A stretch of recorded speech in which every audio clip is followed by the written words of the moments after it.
হালকা খিদের জন্য ময়দা ও সেদ্ধ আলু দিয়ে অল্প সময় এই নাস্তাটি আপনারা বানিয়ে নিতে পারেন। নাস্তাটি যেমনই খাস্তা মুচমুচে তৈরি হবে, খেতেও হয় দারুণ টেস্টি। বাড়িতে থাকা কিছু সামান্য উপকরণ দিয়ে সহজেই নাস্তাটি আপনারা বানিয়ে নিতে পারবেন। আর খেতে এটা এতটাই ভালো হয় যে একবার খেলে বারবার খেতে মন চাইবে। স্কুল কলেজের টিফিনের জন্য এই নাস্তাটি আপনারা বানিয়ে দিতে পারেন। এখন আমি নাস্তাটি বানিয়ে নেব। তার জন্য প্রথমে ডোটা মেখে নিতে হবে। তো ময়দার একটা ডো আমি মেখে নেব। তার জন্য আমি এখানে নিয়ে নিলাম 2 কাপ ময়দা। ময়দার পরিবর্তে আপনারা এখানে আটা ব্যবহার করতে পারেন, তবে ময়দা দিয়ে করলে নাস্তাটি খেতে বেশি টেস্টি হবে। তারপর দিয়ে দিলাম 3 চামচ সাদা তেল, স্বাদ অনুযায়ী নুন, হাফ চামচ কালো জিরে আর 1 চামচ জোয়ান। অনেক সময় ময়দার তৈরি খাবার খেলে আমাদের হজমে সমস্যা হয়, সেক্ষেত্রে যদি জোয়ান ব্যবহার করা হয় তাহলে হজমের সমস্যা আর হবে না। এবার ময়দার সঙ্গে সমস্ত উপকরণ খুব ভালো করে মিশিয়ে নিতে হবে। বিশেষ করে তেলটা যত ভালো করে মিক্স করবেন, নাস্তাটিও ততটাই খাস্তা ও মুচমুচে তৈরি হবে। সব কিছু ভালো করে মিশিয়ে নেওয়ার পর আমি এখানে নিয়েছি জল। এবার অল্প অল্প জল দিয়ে একটা ডো মেখে নিতে হবে। ডোটা খুব বেশি নরম করে মাখা যাবে না, একটু শক্ত করে মাখতে হবে। সেই কারণে একবারে পুরো জলটা না দিয়ে অল্প অল্প জল দিয়ে আমি একটি ডো মেখে নিচ্ছি। যারা এখনও চ্যানেলটি সাবস্ক্রাইব করেননি তারা প্লিজ চ্যানেলটি সাবস্ক্রাইব করে নেবেন। এতে যখনই আমি কোনো নতুন ভিডিও আপলোড করব তার নোটিফিকেশান সঙ্গে সঙ্গে আপনাদের কাছে পৌঁছে যাবে। যারা ফেসবুক থেকে দেখছেন তারা প্লিজ পেজটিকে ফলো করে নেবেন। দেখুন ময়দাটা আমি ভালো করে মেখে নিয়েছি। এখন এই ময়দাটাকে আমি 10 মিনিটের জন্য রেস্টে রেখে দেব।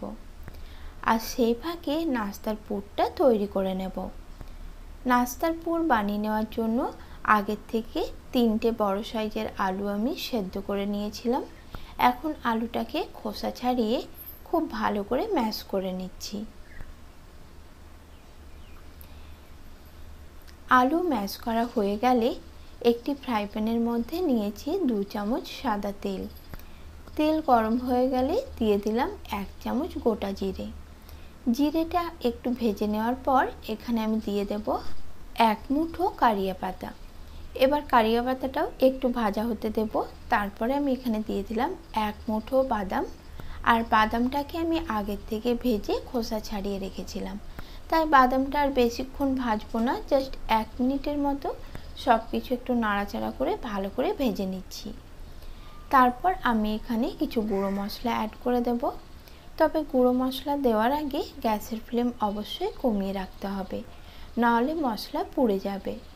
দিয়ে দিলাম হাফ চামচ ধনে গুঁড়ো, হাফ চামচ জিরে গুঁড়ো, হাফ চামচ দিয়ে দিচ্ছি লাল লঙ্কার গুঁড়ো, আর হাফ চামচ দিয়ে দেব হলুদ গুঁড়ো। যারা ঝাল খেতে বেশি পছন্দ করেন তারা অবশ্যই এখানে কাঁচা লঙ্কা কুচি ব্যবহার করতে পারেন।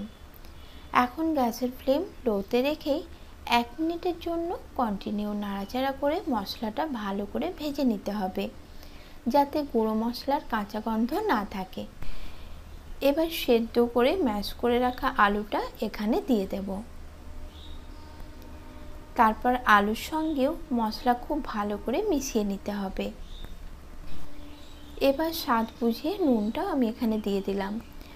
আলু সেদ্ধ করার সময় আমি বেশ কিছুটা নুন দিয়ে সেদ্ধ করেছিলাম, তাই এখানে নুনের পরিমাণটা একটু কমই দিলাম। চাইলে আপনারা এখানে কিছুটা চাট মশলাও ব্যবহার করতে পারেন। মশলার সঙ্গে আলু ভালো করে মিশিয়ে 2-3 মিনিট আমি কষিয়ে নিয়েছি।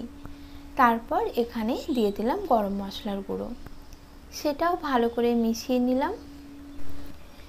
এবার নাস্তার জন্য আলুর পুর আমার একদম তৈরি।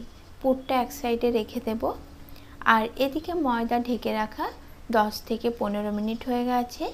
এখন আমি এই ময়দার ডোটাকে আরেকবার ভালোভাবে থেসে নিচ্ছি। আর ঠিক যতটা শক্ত করে মেখেছিলাম, ঢেকে রাখার কারণে এখন ডোটা আরও কিছুটা নরম হয়ে গেছে। এখন এই ডোটার থেকে আমি ছোট ছোট লেচি তৈরি করে নেব। লুচি বা পুরি তৈরি করার সময় আমরা যে সাইজের লেচি তৈরি করে থাকি তার থেকে জাস্ট একটু বড় সাইজের করে লেচিগুলো তৈরি করতে হবে। তারপর প্রতিটা লেচিকে হাত দিয়ে ভালোভাবে গোল করে সমান করে নিয়েছি। এখন চাকি বেলনার ওপরে একটা লেচি নিয়ে লেচিটাকে ভালোভাবে রুটির সাইজ করে বেলে নিতে হবে। বেলার সুবিধার জন্য আপনারা এখানে ময়দাও ব্যবহার করতে পারেন। বড় একটা রুটির সাইজ করে আমি বেলে নিয়েছি। এখন রুটির চার সাইডটা এইভাবে ছুরি দিয়ে কেটে রুটিটাকে একটা চৌকো শেপ দিয়ে দিচ্ছি। এবার তৈরি করে রাখা আলুর পুর এইভাবে একটু লম্বাটে করে দিয়ে দেব, আর এক সাইড থেকে নাস্তাটাকে একটু রোল করে নেব। আলুটা যাতে ভালো মতো কভার হয়ে যায় সেইভাবে রোলটা করতে হবে। এবার চাকিটা একটু ঘুরিয়ে নিয়ে নাস্তার যে বাকি অংশটা রয়েছে সেটা ছুরি দিয়ে এইভাবে সরু লম্বা করে কেটে নিতে হবে। তবে একদম নাস্তার শেষ প্রান্ত পর্যন্ত কাটা যাবে না, একটু জায়গা ছেড়ে রেখে এইভাবে কেটে নিতে হবে। তারপর নাস্তার তিন সাইডে ভালো করে একটু জল লাগিয়ে নিতে হবে, আর এক সাইড থেকে এইভাবে রোলটা করতে হবে। এবার নাস্তার এক সাইডের মুখটা হাত দিয়ে একটু সরু করে নিতে হবে, এইভাবে করতে হবে দেখুন। তারপর অপর সাইডের মুখে আবার একটু জল লাগিয়ে এইভাবে দুটো মুখ জুড়ে দিতে হবে, আর দেখবেন খুব সহজে কিন্তু খুব সুন্দরভাবে জুড়ে যায়, খুলে যাওয়ার কোনো সম্ভাবনা নেই।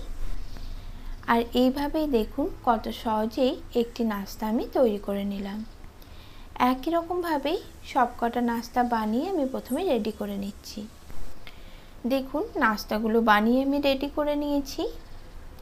এখন এগুলো ভেজে নেব, আর ভাজার জন্য আগের থেকে কড়াইতে তেল গরম হতে রেখে দিয়েছিলাম।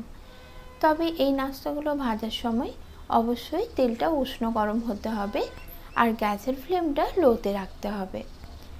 তারপর একে একে নাস্তা তেলের মধ্যে দিয়ে দেব, আর প্রথম থেকে গ্যাসের ফ্লেম লোতে রেখেই নাস্তাগুলো ভেজে নিতে হবে। হাতে একটু সময় নিয়ে অল্প আঁচে যদি নাস্তাগুলো ভেজে নেওয়া যায় তাহলে দেখবেন নাস্তাগুলো যেমন সুন্দর ভাজা হবে তেমনই খাস্তা মুচমুচে তৈরি হবে। কিছুক্ষণ পর নাস্তাগুলো উল্টে নিচ্ছি, আর উল্টে পাল্টে নাস্তাগুলো হালকা একটু লালচে করে ভেজে নিতে হবে। দেখুন এইভাবে আমি হালকা একটু লালচে করে ভেজে নিয়েছি, আর দেখতে এখন নাস্তাগুলো কত সুন্দর লাগছে। এর চেয়ে বেশি আর কড়া করে ভাজার প্রয়োজন নেই। এখন তেল ঝরিয়ে নাস্তাগুলো তুলে নেব, আর একই রকমভাবেই সবকটা নাস্তা ভেজে নেব। দেখুন সবকটা নাস্তা আমার ভাজা হয়ে গেছে। রেসিপি আপনাদের কেমন লাগলো কমেন্টে অবশ্যই জানাবেন।